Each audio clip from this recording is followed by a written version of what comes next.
Welcome everyone.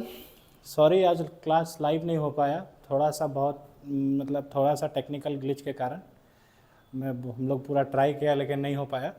तो ये series ना टूटे इसीलिए मैं अभी आज के लिए सिर्फ एक रिकॉर्डेड क्लास में अपलोड कर दूंगा, वो आप लोग देख लीजिएगा। ठीक है, तो हम लोग जैसा कि क्लास में कर रहे थे, पिछला क्लास में क्या देखा था हम लोग, कहाँ तक fundamental rights up to article 19 देखा था।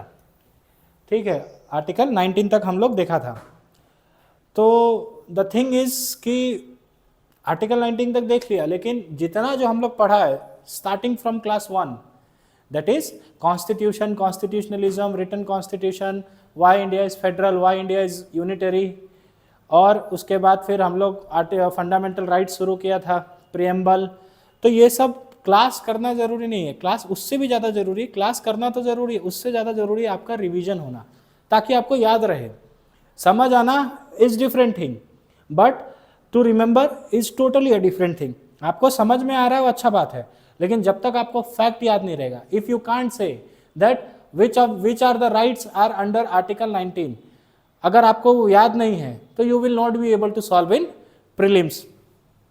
ओके, तो my request is to you that kindly revise all the things which I am teaching here. Okay, so let us continue our series. So आज हम लोग क्या करेंगे, जो उस दिन रह गया था आर्टिकल 20 के बाद 19 तक तो कंप्लीट हो गया था, तो अब हम लोग देखेंगे आर्टिकल 20 के बाद।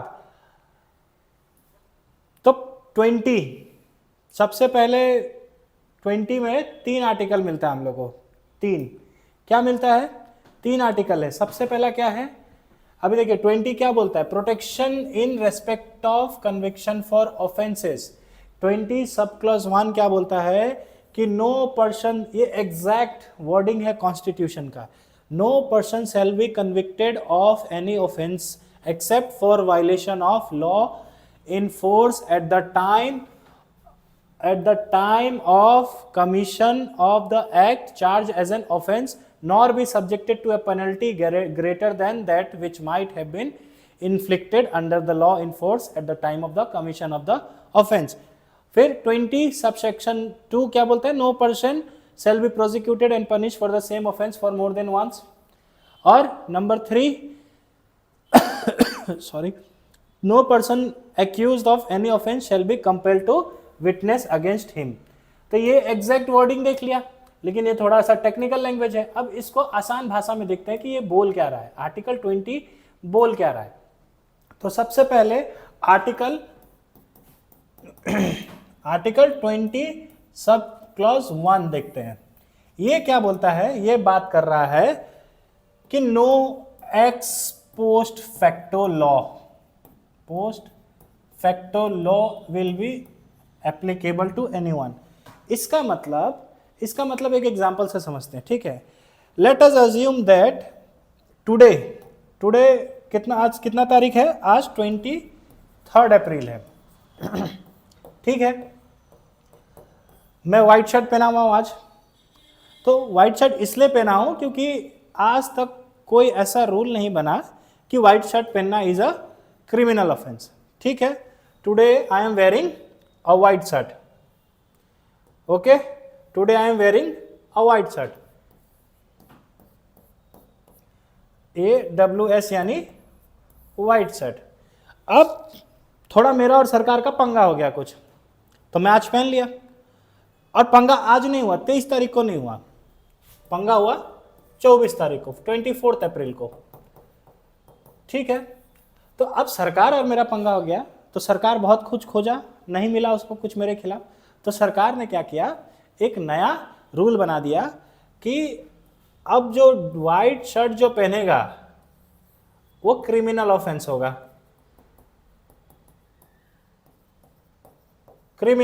होगा, तो अब देखिए इसमें 2 चीज है। अगर ये जो 20 सब क्लास 1 अगर नहीं होता, तब तो सरकार मेरे को अरेस्ट कर लेता, क्योंकि ये रेट्रोस्पेक्टिवली भी एप्लीकेबल हो जाता। लेकिन 21 में यही बताया गया है कि अगर कोई आप क्रिमिनल लॉ बना रहे हैं क्रिमिनल ऑफेंस के लिए तो वो रेट्रोस्पेक्टिवली इफेक्टिव नहीं होगा। तो in this case I will be safe, क्योंकि हाँ ठीक है आप बनाए law, you have power to make law, the parliament have power to make law. तो इसके बाद अब 24 के बाद 25 और जो भी हो, इसके बाद जो अगर व्हाइट शर्ट कोई पहनता है तो you can arrest them, but you can't arrest the person who have already did this, but at that time this was not an offence, criminal offence. ठीक है, समझ में आया? तो इसी को बोलता है x post facto law. But यहां पे it cannot be harsh but it can be relaxed, it can be relaxed। suppose जब ये 24 अप्रैल को रूल बनाया कि व्हाइट शर्ट पहनना क्रिमिनल ऑफेंस है, तो ये बोला कि it will be of 1 month, 1 month. ठीक है, 1 मंथ हो गया। अब 25 तारीख को सरकार को याद आया कि नहीं 1 मंथ नहीं देना था, जो जो 24 को व्हाइट शर्ट पहना था उसको और कड़ा सजा दो। तो सरकार बोल रहा है कि उसको 2 महीना का हो।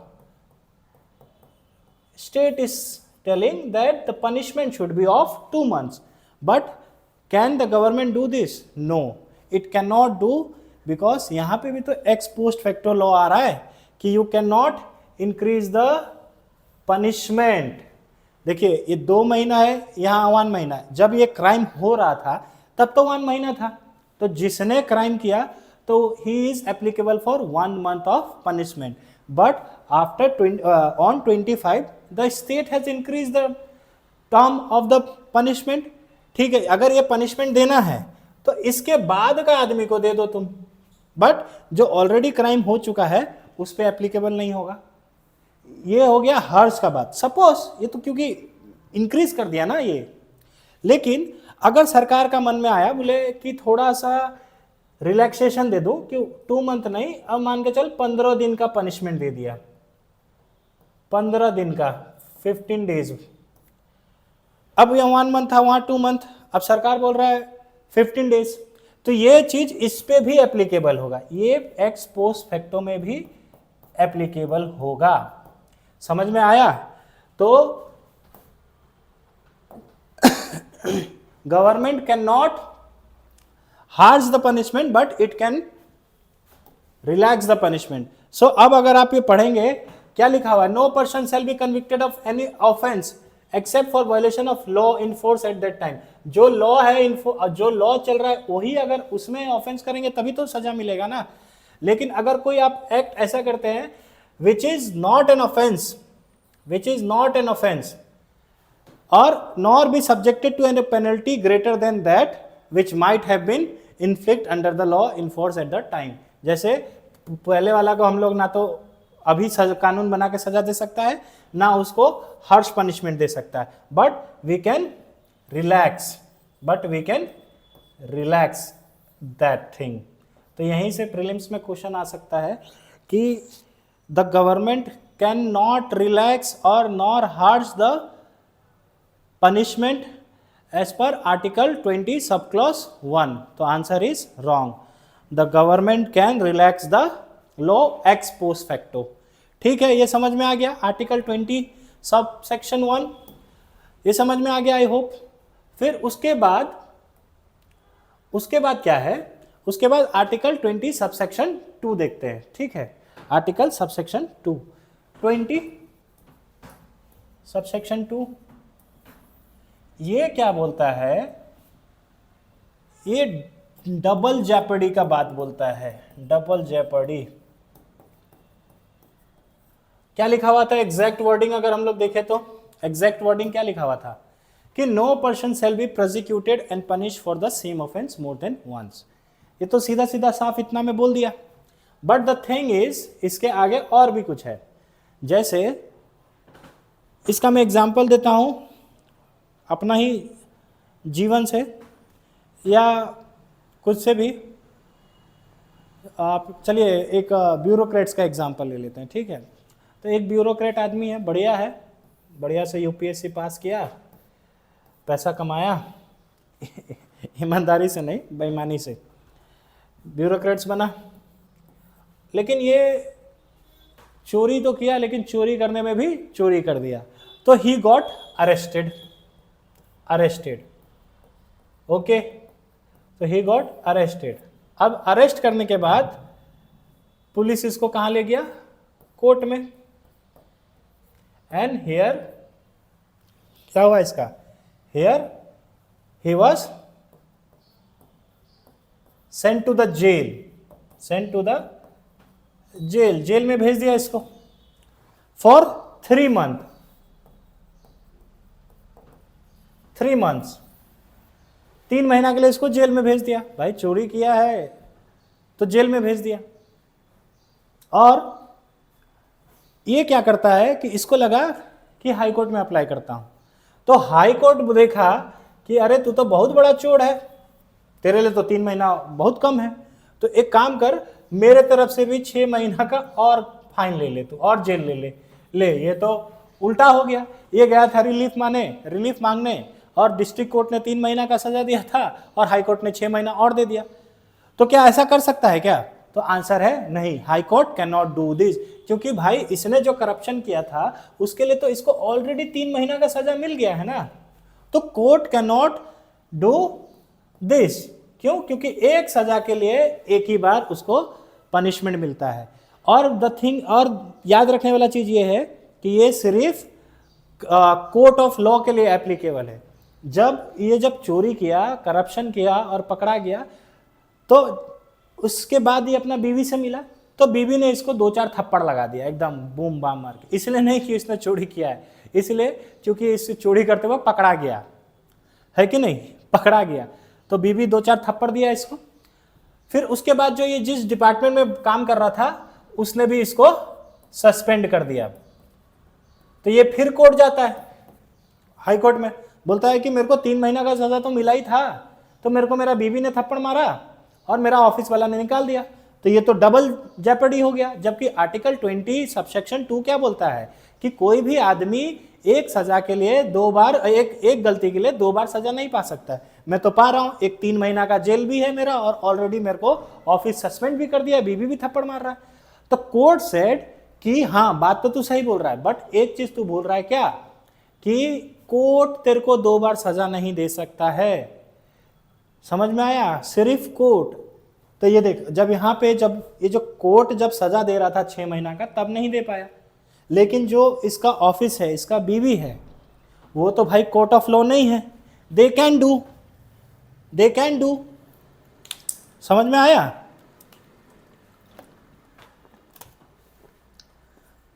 तो ओनली ही और she can not be punished twice for a single crime in the court of law, but they can be punish somewhere else.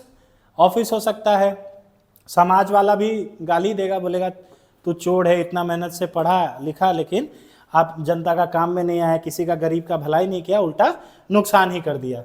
तो आई होप आर्टिकल 2 भी 20 सब क्लॉज 2 भी क्लियर हो चुका है।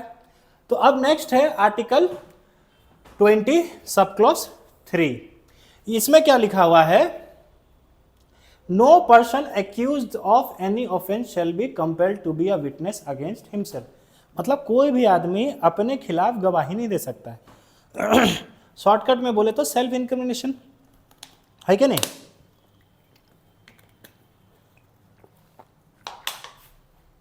मतलब ये हुआ कि सपोज क्राइम हुआ कहीं पे भी, तो पुलिस क्या करती है? जो हमेशा क्राइम करता है पहले उसी को उठा लेता है, जो नोटोरियस क्रिमिनल है कि नहीं? कुछ भी क्राइम हुआ, बोले एक कोई बड़ा आदमी का बीवी का हार गुम हो गया, ऐसा वाला, अब पुलिस है, पुलिस को अब इसका हार ढूंढना ही है, लेकिन बहुत मेहनत किया पुलिस, बेचारा पुलिस को मिला नहीं, तो जो उस एरिया का जो ऑलरेडी चोर है, नोटोरियस क्रिमिनल, उसको उठाया पुलिस और दे मुक्का दिया, 2-4 दांत भी तोड़ दिया और बेल्ट दिया। तो अब पुलिस वाला इसको बोला कि तू मान ले कि तू ही नहीं चोरी किया। अब बेचारा चोर सोच रहा है कि नहीं मानूंगा तो ये बहुत मारेगा, तो ये क्या करता है, ये अपने आप के खिलाफ ही गवाही दे देता है और बोलता है कि हाँ मैंने ही चोरी किया है। तो इस चीज को रोकने के लिए ये प्रोविजन बनाया गया है कि कोई भी आदमी अपने खिलाफ गवाही ना दे सके। क्यों? क्योंकि स्टेट फिर अपना आर्बिटरीनेस ना दिखा सके। तो जब ये प्रोविजन है तो अब आजकल क्या होता है, जो थोड़ा स्मार्ट चोर होता है ना, स्मार्ट क्रिमिनल, वो ये सब मार वार खाने का चक्कर में नहीं रहता। वो सीधा सीधा पुलिस बोलता है कि हाँ तू चोरी किया है, वो बोल देता है कि हाँ मैं चोरी किया हूँ, लाइए ना कहाँ है वो फॉर्म में, सेल्फ डिक्लेरेशन दे देता हूँ कि हाँ मैं ही चोरी किया, और वो कोर्ट में जाके बदल जाता है। क्योंकि कोर्ट में जो पुलिस का स्टेटमेंट होता है, जो खुद से जो साइन किया हो, सारा नल एंड वॉइड हो जाता है कोर्ट में। ये जो एविडेंस है, ये जो साइन करके दिया हुआ है, this is not regarded as proof of evidence. ठीक है, तो कोर्ट में जाके चेंज हो जाता है। तो पुलिस के इसीलिए वो आर्टिकल कौन बचाता है हम लोग को? Article 20 subsection 2 self incrimination. समझ में आया? कोई भी आदमी अपने खिलाफ गवाही नहीं दे सकता है। और तब तो फिर देखा होगा कि कितना मूवी में वगैरह में नार्को एनालिसिस करके कुछ सच वगैरह, ट्रूथ सीरम, सच्चाई निकलवा लेता है। तो ये फिर क्या है? उसमें तो बोल देता है ना नार्को एनालिसिस में कि हाँ मैंने ही चुराया है। तो कोर्ट में ये बात गया कि नार्को एनालिसिस तो ये फंडामेंटल राइट्स का वायलेट करता है। तो कोर्ट से देखिए, नार्को एनालिसिस भी तो जरूरी है ना, क्योंकि बहुत सारा क्रिमिनल है जिसके लिए हम लोग को चाहिए ये चीज़, है कि नहीं? लेकिन द थिंग इज कि इसमें कहीं मिसयूज ना हो जाए। तो कोर्ट ने क्या बोला कि कोर्ट के पास जब गया ये बात कि narco analysis is against the fundamental rights, तब द कोर्ट सेड कि you don't worry, narco analysis जब होगा तो हम लोग उस स्टेटमेंट को एज अ प्रूफ नहीं लेंगे कि आपने बोला कि हाँ मैंने ही मर्डर किया है। We will not take it as a proof, but we will see the circumstantial evidences. जैसे सपोज एक क्रिमिनल किसी को चाकू मार दिया, तो ही सेड कि हाँ मैंने ही मर्डर किया। तो पुलिस विल आस्क कि ठीक है क्या चीज से मर्डर किया था? वो बोलेगा चाकू से। तो फिर पुलिस पूछेगा कि चाकू कहाँ रखा हुआ है? तो बोलेगा कि मैं वो इस पत्थर के नीचे रख दिया हूँ या जहीं पर रखता। तो police will go and search that location. फिर पुलिस क्या देखेगा कि वो चाकू पे फिंगरप्रिंट उसका मैच हो रहा है कि नहीं, फिर वही चाकू का मेजरमेंट है कि नहीं जिससे मर्डर हुआ। तो ये क्या हो गया? एक एविडेंस तैयार हो गया कि नहीं, बट किसका बेसिस पे? On the basis of his statement. But तो फिर उसके बाद पुलिस जाएगा कोर्ट में सबमिट करेगा कि my lord this was the knife which was used to murder, है कि नहीं? तो कोर्ट अब क्या करेगा कि भाई तेरा जो तूने जो बताया उस बयान से मैं तेरे को पनिश नहीं कर सकता हूं, लेकिन देख चाकू है, इस पे तेरा फिंगरप्रिंट है, इसी से मर्डर हुआ है, तो इसका मतलब तू ही मर्डर किया है। तो फिर कोर्ट उसको सजा दे देगा। तो this is the difference between self incrimination and narco analysis. फिर अब कोर्ट आदमी पे लेकिन ये चीज है कि the state can not compel to the citizen that narco analysis you should go with narco analysis. The court, the state cannot compel, but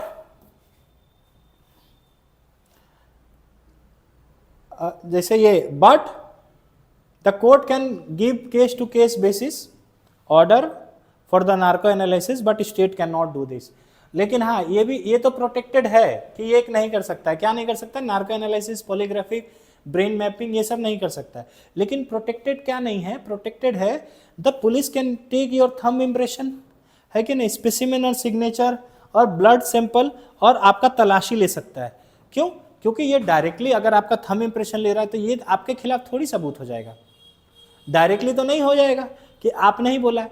अगर ये सब एविडेंस के बेसिस पे आपका फिंगरप्रिंट देखेगा, वहाँ से फिंगरप्रिंट मिलाएगा, फिर अगर मैच हो रहा है तो police can act on that, है कि नहीं? तो ये आर्टिकल 20 सबसेक्शन 3 भी क्लियर हो गया। और हाँ, आर्टिकल 20 सबसेक्शन 1 में एक चीज मैं आपको बताना अभी याद आया मेरे को कि ये सिर्फ जो है ना, जो पिछला लॉ एप्लीकेबल नहीं हुआ, सिर्फ only applicable for criminal law. मतलब कोई भी क्रिमिनल ऑफेंस है तो ये फिर आएगा बीच में कि जो पहले जो किया है उस पर एप्लीकेबल है नहीं। लेकिन जो सिविल ऑफेंस है, civil offence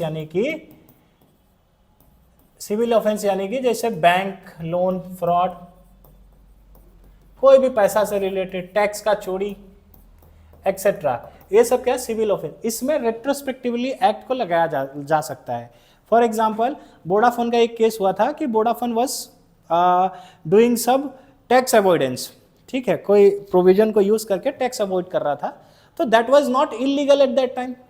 the government summoned Vodafone that Vodafone you are doing this type of things. So Vodafone replied that we are not doing illegal, this is not under any law that mentioned that this is the act is illegal. So the government thought कि भाई Vodafone तो बहुत पैसा चुरा लिया, तो we should do something। तो फिर गवर्नमेंट ने कुछ एक ऐसा एक्ट लाया जो उस चीज को फिर अब इलीगल घोषित कर दिया। तो अब इलीगल तभी तो हो गया, उसको रेट्रोस्पेक्टिव भी लगा दिया, पहले भी लगा दिया और आगे भी लगा दिया। समझ में आया कि नहीं? तो civil offence can be impose retrospectively।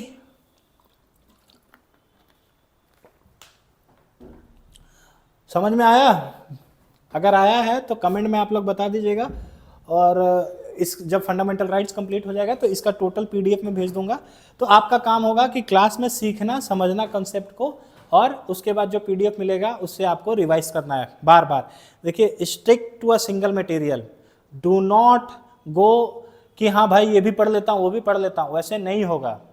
We are experience कि आप अगर सोर्स बार बार चेंज करेंगे तो 100% चांस है कि आपका नहीं होगा।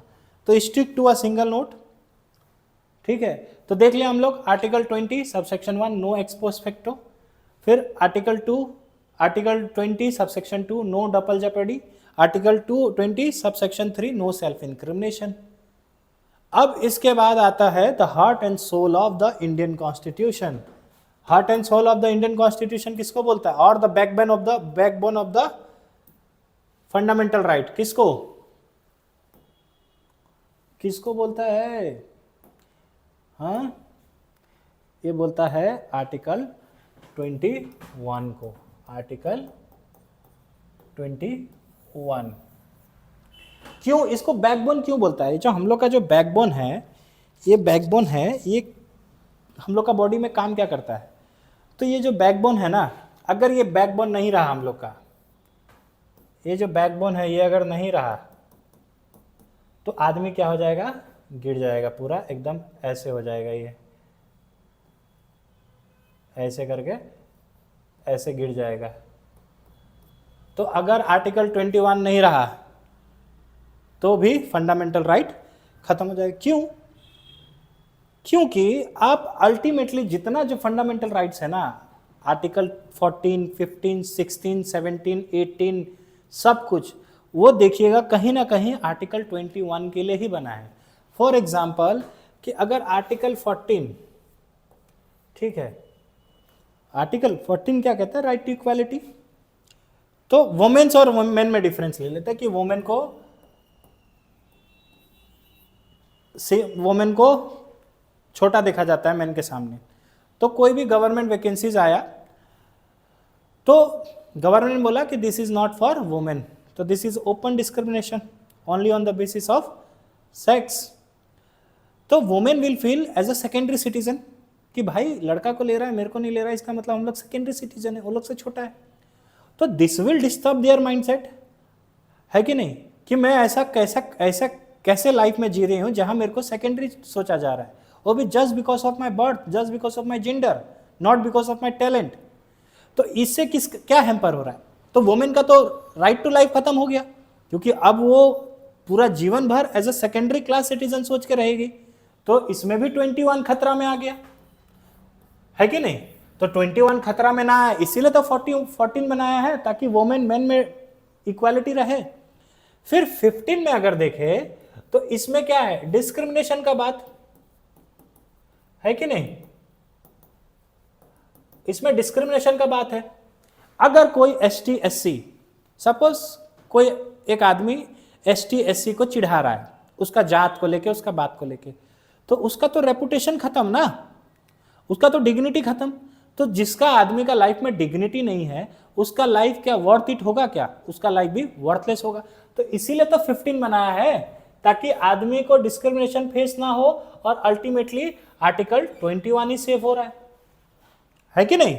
फिर 16 में भी discrimination on the basis of caste, sex, place of birth for the public employment. अगर अब मेन को लेते हैं कि मेन को किसी एक पर्टिकुलर प्लेस ऑफ बर्थ है, उसको इसीलिए उसको एम्प्लॉयमेंट नहीं मिल रहा है। एम्प्लॉयमेंट नहीं मिल रहा है तो वो खाएगा क्या? खाएगा नहीं तो जिएगा कैसे? तो अल्टीमेटली 16 भी 21 को ही सेव कर रहा है। और 17 अनटचेबिलिटी। अगर किसी को छुआछात से ही कि भाई तू जन्म लिया है बस इतना में ही तू अछूत हो गया है, तो उसका डिग्निटी कहाँ जाएगा? फिर वो क्या क्या सोच कर जिएगा? हाँ, जब कहीं से जाएगा तो उसको लगेगा कि मैं तो सेकेंडरी सिटीजन हूँ, मैं तो छुआछात वाला हूँ, तो उसको क्या मन में आएगा? तो इसीलिए क्या बनाया गया 17, ताकि अनटचेबिलिटी खत्म हो। और अल्टीमेटली 17 भी किसको फुलफिल करेगा? 21 को। सेम कहानी 18 के साथ। 18 में एबोलिशन ऑफ टाइटल्स। किसी के पास टाइटल है महाराजा ये वो, तो वो तो भाई टॉप पे बैठेगा, और जो नीचे बैठा हुआ है, जो एक गरीब आदमी जो पढ़ा लिखा नहीं है, वो तो बहुत नीचे रहेगा। तो भाई नीचे रहने वाला और अमीर आदमी में दोनों में डिफरेंस हो गया। महाराजा वाला जो टाइटल ले रहा है, तो अमीर आदमी और महाराजा और नीचे वाला जो आदमी है उसमें तो बहुत ज्यादा डिफरेंस क्रिएट हो गया। तो ये भी आदमी अपने आप को छोटा सोचेगा, और छोटा सोचा तो इसका भी डिग्निफाइड लाइफ में इंपैक्ट पड़ेगा। तो ये भी 18 भी अल्टीमेटली इसी को बचा रहा है। 19 भी अगर हम लोग जी रहा है और अपने आप को एक्सप्रेस नहीं कर पाया तो फिर क्या फायदा वैसा लाइफ का? तभी तो फंडामेंटल राइट्स मिला है ना 19 में, है कि नहीं? फिर अल्टीमेटली 20 में अगर आज कुछ क्राइम नहीं है, बाद में जब मर्जी तब सरकार को आ रहा है वो क्राइम कर रहा है और आदमी को अरेस्ट कर रहा है, तो उसका तो राइट टू लाइफ खतरा में आ गया ना। तो 20 भी तो 21 के लिए है कि नहीं? तो आप अगर देखेंगे तो पूरा पार्ट 3 किसके लिए है? आर्टिकल 21 के लिए है। और पार्ट 4 में क्या है सर? पार्ट 4 में क्या है? मैं पढ़ाया तो नहीं हूं, लेकिन आपको अगर आइडिया है तो पार्ट 4 में है DPSP, directive principle of state policy. अब डीपीएसपी का क्या, अभी के लिए शॉर्ट में बता दो, डीपीएसपी का क्या नियम है, क्यों है वो कॉन्स्टिट्यूशन में? For welfare of society. Welfare of society. अब वेलफेयर ऑफ सोसाइटी का मतलब क्या होता है? वो सोसाइटी ना जहां पे सब आदमी सुखी से अपना जीवन जी रहा है कि नहीं? जिंदगी बढ़िया से जी रहा है। तो आप देखिए, जिंदगी बढ़िया से जिएगा, इसका मतलब डीपीएसपी भी अल्टीमेटली 21 के लिए ही बना हुआ है कि नहीं? 21 के लिए ही बना हुआ है डीपीएसपी। तो जो पार्ट 3 और पार्ट 4, इसका बीच में जो गैप है, इसको ब्रिज कौन करता है? आर्टिकल 21। तो देखिए आर्टिकल 21 कितना ज्यादा इंपॉर्टेंट है। राइट टू लाइफ मतलब जीवन का अधिकार, है कि नहीं? जीवन का अधिकार। तो 21 इतना ज्यादा इंपॉर्टेंट है, इसीलिए इसको heart and soul of the constitution भी कहा जाता है, बैकबोन ऑफ द कॉन्स्टिट्यूशन। और ये अभी तक सुप्रीम कोर्ट का हाईली इंटरप्रिटेड आर्टिकल है, मतलब सबसे ज्यादा इंटरप्रेट इसी को किया गया है, और इसी से बहुत सारा डेराइव्ड फंडामेंटल राइट्स निकला है। डेराइव्ड का मतलब क्या होता है कि कुछ चीज कॉन्स्टिट्यूशन में, देखिए कॉन्स्टिट्यूशन तो एक लिमिटेड बुक है ना, इतना मोटा होगा, तो बहुत कुछ चीज उसमें लिखा हुआ नहीं है। And supreme court is the final interpreter of the constitution. Supreme court का काम क्या है कि वो चेक करेगा अल्टीमेटली कि फंडामेंटल राइट्स जो है वो मतलब लाइन तो लिखा हुआ है वो तो है, लेकिन जो रीडिंग बिटवीन द लाइन कौन करता है? सुप्रीम कोर्ट, ताकि उसको अच्छा से पढ़ के समझ सके और फाइनली ये बता सके कि फंडामेंटल राइट्स में और क्या क्या इंक्लूडेड है। ये क्यों इंक्लूडेड है, ऐसा क्यों है? ताकि मतलब अल्टीमेटली जो एफआर है, एफआर समय के साथ बदलते रहे और आदमी लोग को और ज्यादा प्रोटेक्शन मिलते रहे, और ये जिम्मेदारी किसका है? सुप्रीम कोर्ट का। तो आर्टिकल 21 और डेराइव फंडामेंटल राइट्स का क्या हुआ कि ये अगर ये फंडामेंटल राइट्स को पूरा करना है तो ये चीज के लिए, अगर सपोज एग्जांपल, अगर मेरे को ये घर बनाना है तो कॉन्स्टिट्यूशन में बोल दिया है कि घर बनेगा, लेकिन कॉन्स्टिट्यूशन ने इतना बोल दिया कि घर बनना है तो घर बनेगा, लेकिन बनाने के लिए अगर ईंट ही नहीं देगा तो घर कैसे बनेगा? है कि नहीं? घर कैसे बनेगा? तो ईंटा भी तो फंडामेंटल राइट्स होना चाहिए, है कि नहीं? तभी तो ईंटा से फिर घर बनेगा।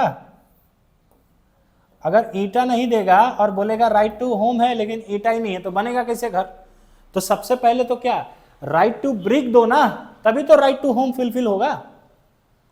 तो इसी को बोलता है डेराइव फंडामेंटल राइट्स। अगर कोई राइट फुलफिल करना है तो उस राइट को फुलफिल करने के लिए क्या चाहिए, तो ये सुप्रीम कोर्ट डिसाइड करता है कि और क्या चाहिए, तो उसी को क्या बोलता है, डेराइव फंडामेंटल राइट्स। ठीक है, समझ में आ गया? समझ में आया कि नहीं?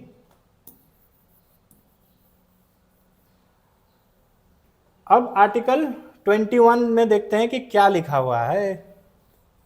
आर्टिकल 21 में क्या लिखा हुआ है, ऐसे करके मज़ा आता है। हम लोग का टाइम में तो वो वाला बोर्ड हुआ करता था स्कूल में, वो जिसमें मार्कर से लिखते। अभी देखिए ज़माना कहाँ से कहाँ आ गया है कि कोई चौक का नहीं। बचपन में हम लोग को चौक लाने मैडम भेजता था, उतना मैं खुश हो जाता था कि भाई थोड़ा देर घूमने मिल गया, मज़ा आएगा, है कि नहीं? और अब देखिए कहाँ से कहाँ आ गया है। तो article 21 says right to life and personal liberty, it states no person shall be deprived of his life, मतलब कोई भी आदमी का जीवन छीना नहीं जाएगा, डिप्राइव्ड ऑफ हिज लाइफ, जीवन नहीं छीनाएगा, और पर्सनल लिबर्टी, और खुद का उसका आज़ादी भी छीना नहीं जाएगा, जिंदगी से मारा तो नहीं जाएगा, प्लस उसको कैद करके भी नहीं रखा जाएगा, एक्सेप्ट, लेकिन इसको छोड़ के, किसको छोड़ के, except according to the procedure establish by law, procedure establish by law. अगर किसी को मारा ही नहीं जाएगा तो आदमी तो सब एक दूसरे से क्राइम करते रहेगा ना भाई। अगर फंडामेंटल राइट्स ही दे दिया कि आदमी को मारा नहीं जाएगा, कुछ भी नहीं किया जाएगा, वो तो धड़ल्ले से अपना मन का मर्जी कुछ करते रहेगा, किसी को भी मारेगा पीटेगा, उसको कोई बोलने वाला नहीं होगा। तो ऐसा भी तो नहीं कर सकता है ना, है कि नहीं? कर सकता है क्या ऐसा? नहीं कर सकता है। तो इसीलिए तो एक प्रोविजन और लिख दिया, क्या, कि no person shall be deprived of his life and personal liberty except the procedure established by law, PEBL। अब इसका मतलब क्या है, प्रोसीजर एस्टैब्लिश्ड बाय लॉ? तो क्या इसमें क्या दिखता है, कोर्ट क्या दिखता है कि जो लेजिस्लेचर है या जो पार्लियामेंट, एग्जांपल लेजिस्लेचर, इसने लॉ बनाया है या नहीं। सपोज फॉर एग्जांपल अगर हम लोग ले लेते हैं कि क्रिकेट खेलना एक क्राइम है, क्रिकेट खेलना इज क्राइम, तो उसमें पर्सनल लिबर्टी को खत्म किया जा सकता है, जेल में डाल सकता है।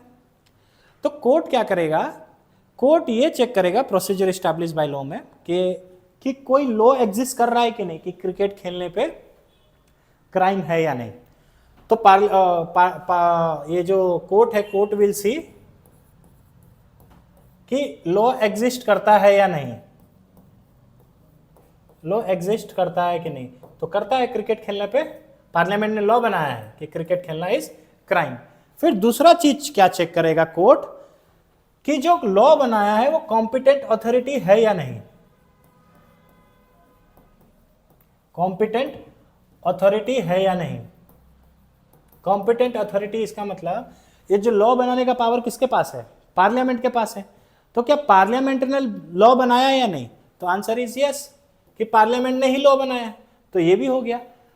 तो कोर्ट विल अगेन सी कि जो यहां पे बस एग्जीक्यूटिव को चेक करेगा कि सही से अप्लाई हुआ है कि नहीं, अप्लाइड और not, the law is applied और नॉट प्रॉपरली। तो अगर लॉ अप्लाई नहीं हुआ, सपोज जो फुटबॉल खेल रहा था उसको भी जेल में डाल दिया, तो इसका मतलब लॉ अप्लाई नहीं हुआ। किसका गलती, एग्जीक्यूटिव का गलती, है कि नहीं। अगर क्रिकेट खेल रहा है तब अरेस्ट कर रहा है तब तो ठीक है। तो इस चीज में प्रोसीजर एस्टैब्लिश बाय लॉ में कोर्ट क्या नहीं देख रहा है, कोर्ट ये नहीं देख रहा है कि वो लॉ अच्छा भी है या खराब, बस कोर्ट क्या चेक कर रहा है कि लॉ एग्जिस्ट कर रहा है या नहीं। जैसे सपोज पुलिस जो फुटबॉल खेल रहा था या क्रिकेट खेल रहा था उसको अरेस्ट करके लेके गया, कोर्ट में लेके गया, तो पुलिस वाला से कोर्ट पूछा कि किस जुर्म में इसको लेके आए हो? तो पुलिस बोला कि क्रिकेट खेल रहा था। तो कोर्ट पूछेगा कि लॉ एग्जिस्ट करता है कि क्रिकेट खेलना अपराध है? तो बोलेगा हाँ ये लॉ है। तो बोला चलो ठीक है। तो फिर उसके बाद क्या पूछेगा कोर्ट कि जो लॉ बनाया है वो क्या उसके पास पावर था लॉ बनाने का? तो पुलिस बोलेगा हाँ साहब पार्लियामेंट ने बनाया है, पावर तो है उसके पास। तो कोर्ट बोलेगा हाँ तब ठीक है, तब अरेस्ट करो। फिर तब तो ये अरेस्ट हो गया क्रिकेट खेलने पे, लेकिन फुटबॉल खेलने के टाइम में अगर अरेस्ट हुआ तो फिर पुलिस जाएगा कोर्ट के पास। कोर्ट पूछेगा क्यों अरेस्ट किया? तो फुटबॉल खेल रहा था। तो कोर्ट बोलेगा पुलिस को कि लॉ एग्जिस्ट करता है? तो बोलेगा कि लॉ तो एग्जिस्ट करता है लेकिन क्रिकेट खेलने वाला के लिए। तो कोर्ट बोलेगा फिर क्यों लेके आया इसको? हाँ, तो वो एग्जीक्यूटिव को फटकार लगा देगा, है कि नहीं? तो प्रोसीजर एस्टैब्लिश बाय लॉ में सिर्फ क्या होता है? सिर्फ एग्जीक्यूटिव को चेक किया जाता है, लेजिस्लेचर को नहीं। अभी देखिए सपोज सही में क्रिकेट खेलना क्राइम हो गया, तब तो ये तो बड़ा बवाल चीज हो जाएगा। आधा देश को जेल में डालो, फिर सब खेलता है क्रिकेट, आधा देश जेल में जाएगा, है कि नहीं? क्योंकि कोर्ट का काम क्या है? कोर्ट थोड़ी देख रहा है लेजिस्लेचर का इंटेंशन, क्यों बनाया ऐसा लॉ। बस कोर्ट क्या चेक कर रहा है? कोर्ट बस चेक कर रहा है कि बस लॉ एग्जिस्ट करता है कि नहीं, और जो लॉ बनाया वो कॉम्पिटेंट अथॉरिटी है या नहीं, बस उसी को चेक कर रहा है। बाकी कुछ चेक नहीं कर रहा है कि लॉ का इंटेंशन क्या था, कुछ भी नहीं था। तो फिर ऐसा तो चलेगा नहीं। तो फिर सुप्रीम कोर्ट ने यहाँ पे कॉन्स्टिट्यूशन को इंटरप्रेट किया और बोला, इंटरप्रेट मतलब एकदम ध्यान से पढ़ना और समझना, मेकर्स ऑफ द कॉन्स्टिट्यूशन और दूसरा आर्टिकल्स को कंपेयर करना, सब कुछ करना, उसके बाद कॉन्स्टिट्यूशन को इंटरप्रेट करता है supreme court, the final interpreter of the constitution. फिर वो जब इंटरप्रेट किया तो उसको पता चला कि इस प्रोसीजर इस्टेब्लिश बाय लॉ में हम लोग तो लेजिस्लेचर को चेक ही नहीं किया कि लेजिस्लेचर सही लॉ बना रहा है या नहीं, है कि नहीं?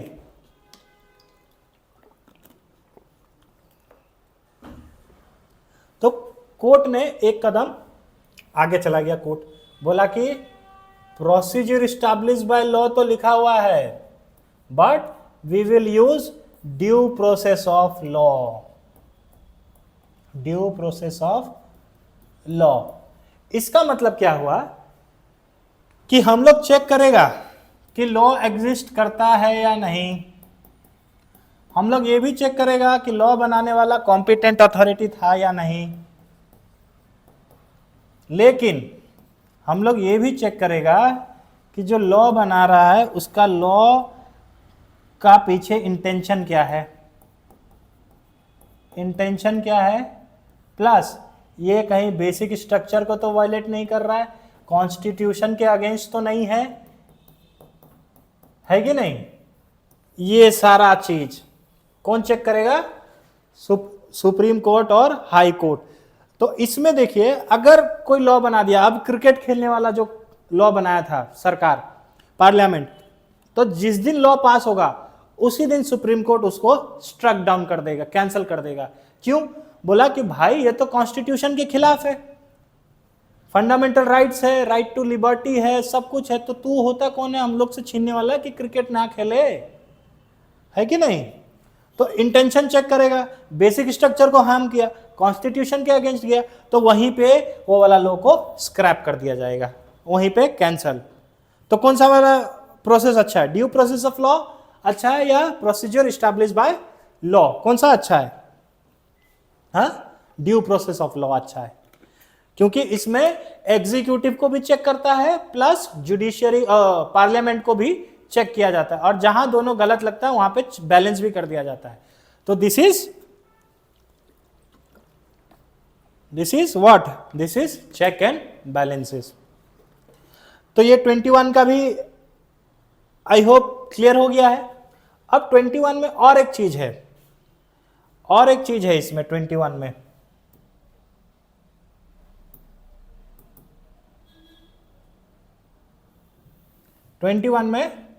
और एक चीज है क्या? Principle of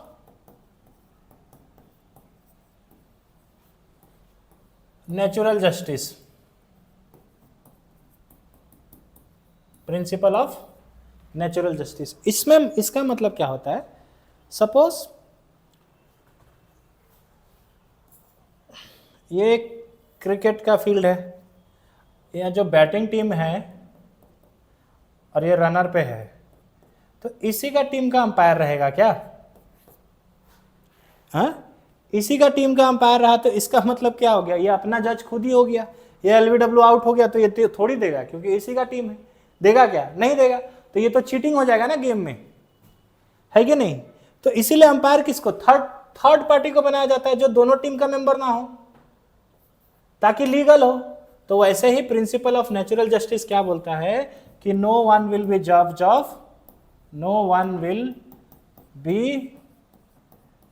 of their own case.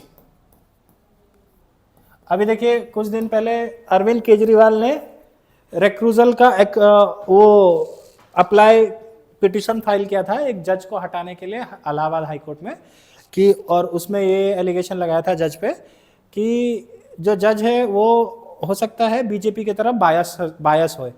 तो वो कौन सा प्रिंसिपल यूज करके ये चीज फाइल किए, प्रिंसिपल ऑफ नेचुरल जस्टिस का, ये जो नो वन विल बी जज ऑफ देयर ओन केस। और सेकंड क्या है इसका कि no one will be punished unheard, मतलब किसी को भी सजा देना है तो भाई उससे पहले बात तो सुनो उसका, पनिश्ड अनहर्ड। इसीलिए तो एनकाउंटर को गलत मानता है कि उसको मारने से पहले उसका पक्ष तो जान ले कोर्ट, कितना भी बड़ा क्रिमिनल क्यों ना हो। जैसे कसाब था कि नहीं, उसको तो मारना ही चाहिए था, लेकिन फिर भी पुलिस पकड़ के उसको कोर्ट में लेके गया कि नहीं? वो क्यों लेके गया? क्योंकि the Indian constitution follows the principle of natural justice. ठीक है। और तीसरा क्या है, the law should be well intended, मतलब कोई भी कानून बना रहा है तो उसका इंटेंशन अच्छा होना चाहिए। This three is the part of principle of natural justice. First one is that no one will be जज ऑफ देयर ओन केस। ठीक है, समझ में आया? Second, no one will be punished unheard. Third क्या है? थर्ड है कि the law should be of well intention. एरा इसमें लिखा भी हुआ है पहला। अब देखते हैं इसका जो वर्ड है क्या है। अब ये इसका सोर्स क्या है, जो प्रोसीजर एस्टैब्लिश बाय लॉ का सोर्स क्या है? जापानीज कॉन्स्टिट्यूशन, हम लोग जापान से बोरो किया है। तो इसमें लिखा हुआ है क्या, the court only checks if there is a law, बताया the legislature was competent to make it और नॉट, है कि नहीं, और the correct procedure was followed और नॉट। मतलब जो लॉ बनाने के टाइम में करेक्ट प्रोसीजर फॉलो हुआ था या नहीं। ऐसा तो नहीं हुआ था कि लोकसभा और राज्यसभा है, लोकसभा यूजुअली क्या होता है, लोकसभा राज्यसभा फिर प्रेसिडेंट के पास जाता है। तो ऐसा तो नहीं है कि डायरेक्ट लोकसभा से पास हुआ, राज्यसभा को स्किप करके प्रेसिडेंट के पास चला गया। तो ये नहीं होगा। ये अगर हुआ है तब तो ठीक है, लेकिन अगर प्रोसीजर फॉलो नहीं हुआ है तो law will be cancelled.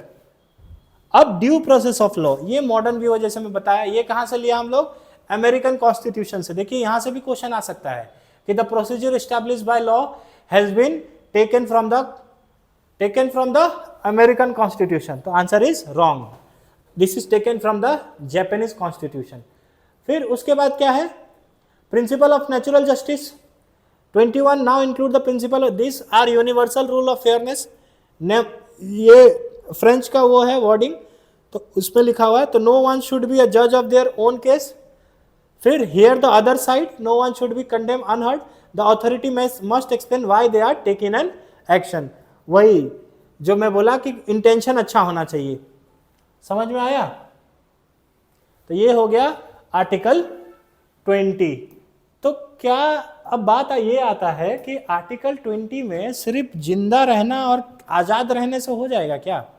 Suppose एक आदमी है, वो बस सांस ले रहा है, उसके ना खाने के लिए है, ना घर है, ना समाज में इज्जत है, फिर ना ही उसको सांस लेने के लिए अच्छा हवा है, और उसका कुछ भी नहीं है, लेकिन वो जिंदा है और आज़ाद है, जहाँ मर्जी वहाँ जाके भीख मांग सकता है।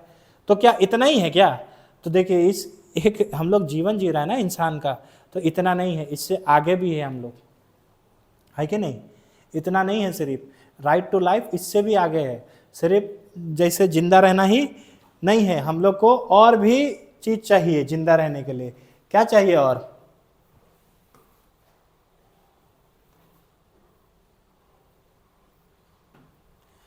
अब तो इसीलिए सुप्रीम कोर्ट 21 को बहुत इंटरप्रेट किया और कुछ कुछ फंडामेंटल राइट्स को इंटरप्रेट किया। और 21 से क्या निकाला? Right to privacy. अगर फॉर एग्जांपल प्रिवेसी, व्हाट्सएप पे चैट कर देना आप, वहाँ आता है ना एंड टू एंड इनक्रिप्टेड, तो आप अपना गर्लफ्रेंड या बॉयफ्रेंड को मैसेज कर रहे थे, तो मैसेज तो कर रहे हैं, आपको लग रहा है कि वही पढ़ रहा है या पढ़ रही है, सही है, तो लेकिन वो सामने वाला का मोबाइल, उसका बाप मैसेज पढ़ लिया, तो आपका तो प्राइवेसी गया ना, और प्राइवेसी गया तो आपका रिलेशन भी टूटा, और उसका बाप फिर अब आपको ढूंढ के तोड़ेगा, तो आपका राइट टू लाइफ खतरा में आ गया कि नहीं? तो इसीलिए क्या है, राइट टू प्रिवेसी भी फंडामेंटल राइट है। और ये बताया पुट्टास्वामी केस में, ये पिछला साल का क्वेश्चन भी आया था इसमें। फिर राइट टू क्लीन इन्वायरमेंट, जिंदा रह दिया और दिन में पूरा एकदम पोल्यूशन का सांस लेने दे रहा है, तो वो भी कोई जीवन है क्या? है कि नहीं? पूरा एकदम गधों से भी बुरा हाल है, तो वैसा जीवन जी के क्या फायदा? फिर उसके बाद स्पीडी ट्रायल। स्पीडी ट्रायल का मतलब क्या होता है? बहुत सारा केस में हम लोग देखा है कि कोई आदमी इनोसेंट रहता है, लेकिन फिर भी उसको ज़बरदस्ती कुछ केस में फंसा दिया जाता है और सालों साल तक उसका ट्रायल, और अल्टीमेटली जब ट्रायल ख़त्म होता है और जब फैसला आता है तो वो पता चलता है वो निर्दोष है बेचारा, है कि नहीं? तो उसका लाइफ तो ख़त्म। तो ये भी right to speedy trial is fundamental right under article 21। और right to free legal aid, अगर कोई गरीब आदमी को कोई फंसा रहा है, उसके पास तो पैसा ही नहीं है ना ताकि वो अपने आप को रिप्रेजेंट करे, है कि नहीं? तो अगर उसके पास रिप्रेजेंटेशन का मौका ही नहीं होगा तो उसका तो राइट टू लाइफ खतरा में आ गया। तो इसीलिए सुप्रीम कोर्ट ने क्या कहा कि right to free legal aid भी फंडामेंटल राइट है। फिर right to die with dignity. देखिए, right to live with dignity तो है ही, डिग्निटी के साथ जीना तो है ही, कि समाज में हम लोग का भी कोई एक सम्मान हो, इज्जत हो, तभी तो जी के मजा आएगा, है कि नहीं? जहाँ बेइज्जती है, सब कुछ है, वहाँ जी के फिर क्या फायदा? कोई फायदा नहीं है वहाँ तो जीने, डिग्निटी के साथ जीना ही नहीं, डिग्निटी के साथ मरना भी हम लोग का फंडामेंटल राइट है।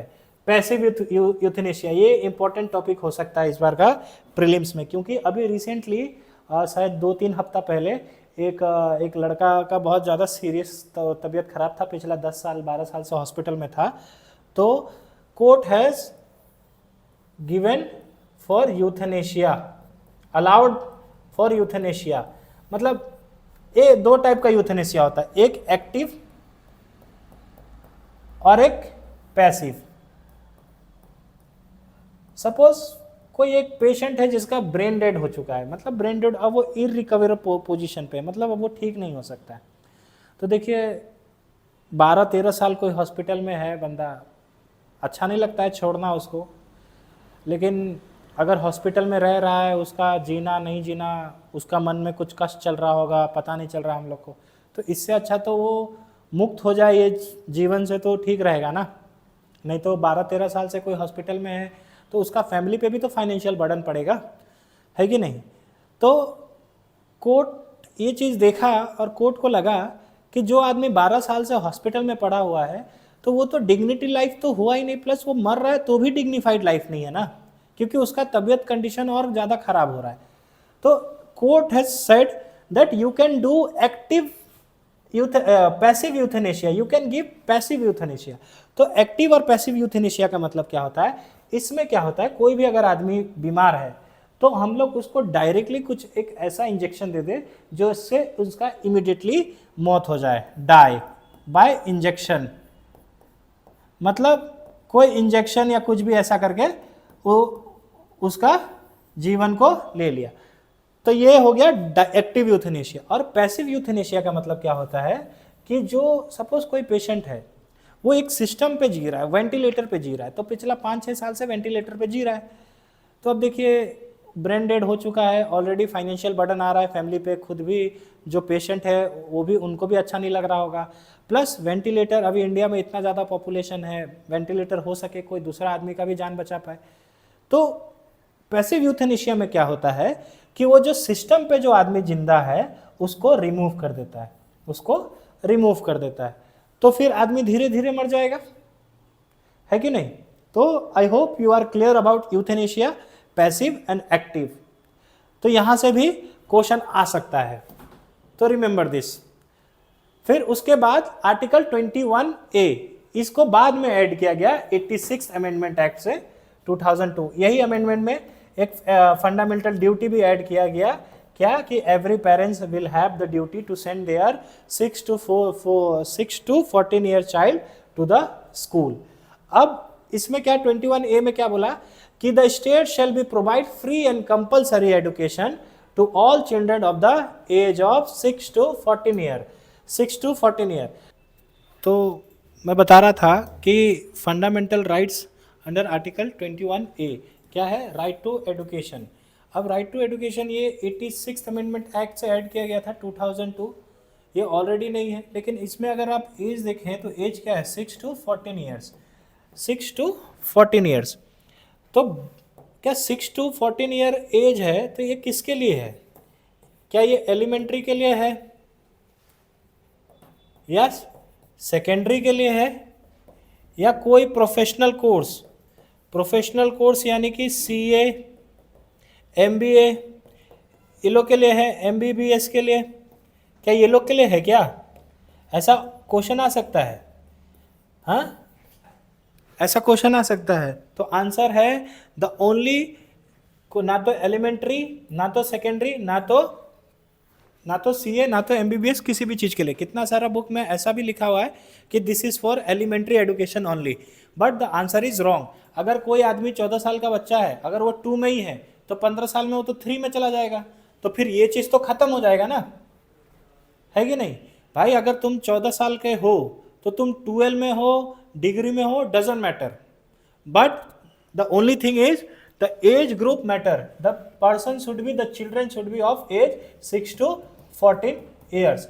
अब बच्चा लोग को स्कूल भेजने का राइट्स तो दे दिया, है कि नहीं, लेकिन अगर पेरेंट्स का ऊपर जिम्मेदारी ही नहीं देगा तो बच्चा लोग को स्कूल भेजेगा कौन।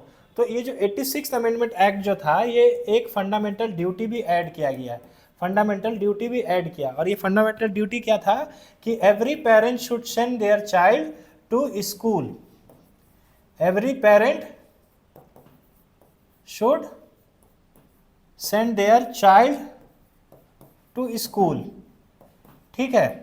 तो ये दोनों चीज ऐड किया गया बाद में 86 अमेंडमेंट एक्ट 2002। क्या ये फॉरेनर के लिए भी है क्या, फॉरेनर के लिए भी है क्या, फॉरेनर का कोई बच्चा, अगर फॉरेन का कोई बच्चा है तो उसको भी राइट टू एजुकेशन मिलेगा क्या, तो आंसर इज यस, ये दो फॉरेनर के लिए भी है। तो आज हम लोग 21 भी ख़त्म कर लिया। आज तो 2 ही आर्टिकल पढ़ा, 20 और 21, क्योंकि ये बहुत बड़ा, दोनों थोड़ा कंसेप्चुअल भी था और बड़ा भी था। तो we will continue this series from tomorrow sharply at 11 PM live. तो आगे भी हम लोग इसी तरह से आगे का फंडामेंटल राइट्स भी ख़त्म कर देंगे कल का क्लास में, और जल्दी जल्दी फिर आगे बढ़ते रहेंगे। Thank you for the discussion. Let's see you tomorrow.